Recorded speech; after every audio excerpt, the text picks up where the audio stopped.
I'm Sam from Restorate, and today we're at Winston Church. This church is pretty special to me because I grew up in this village. It's in the middle of the Cotswolds, and we're here today to care for the floor by cleaning and sealing it.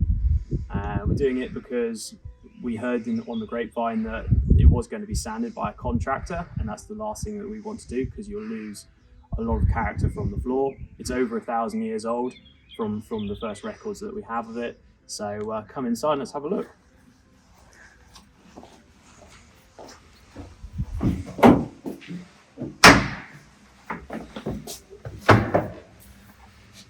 As you can see, the floor is quite grooved, and this is just from foot traffic over the years. This is Cotswold stone, so it's limestone, so it's relatively soft, and we can see it's looking quite dirty here.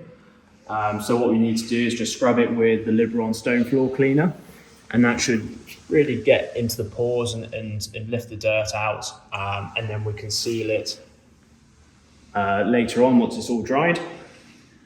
And then it will be fine to be waxed going forward. So we've diluted 25% of this Liberon Stone Floor Cleaner with some water, and we're literally just going to use a stiff bristle brush and really work it into the pores of the stone.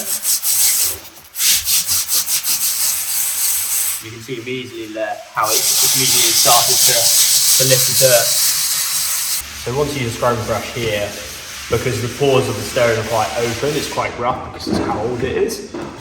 Usually on a newer floor where it's quite smooth, you'd mop it on, leave it 10-15 minutes, and then with some clean water sponge off.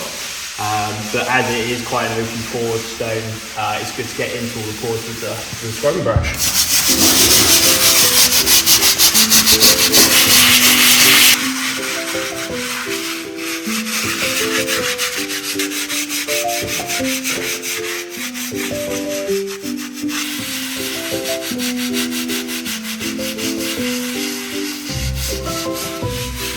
So you can really see it's working well there. As I said before, you want to leave it for 10-15 minutes to really do its work before then sponging off with some clean water, and that will lift all of the dirt off the stone. And then once fully dry, it's good to then go over with a stone floor sealer to stop more dirt getting into those pores. After that, you can wait for a couple of weeks, and then if you want a sheen to it, you can then apply a floor wax or a stone floor shine over the top. So now we've waited 10-15 minutes. Time now to wipe off the excess cleaner. And we've just got some fresh water, which we don't want too much in the sponge because obviously we want to absorb and take up all the cleaner, along with all the dirt obviously. So you see there the difference it's made. Straight away it's picked up all the dirt nicely out of the pores. And we'll rinse out the sponge. Go again. There you go.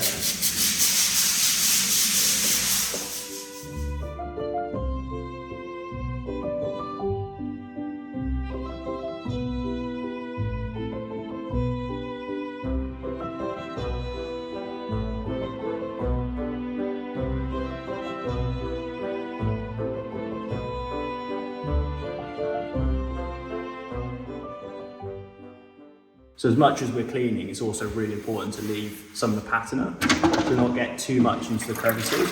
So if you come in here and have a look at the corners here, sometimes it's really nice actually to leave a little bit of the dark around the mouldings there. It really just helps it maintain its patina, its character, and it's not bad to leave that in there, so it won't be. Sometimes it's just a light scrub is fine.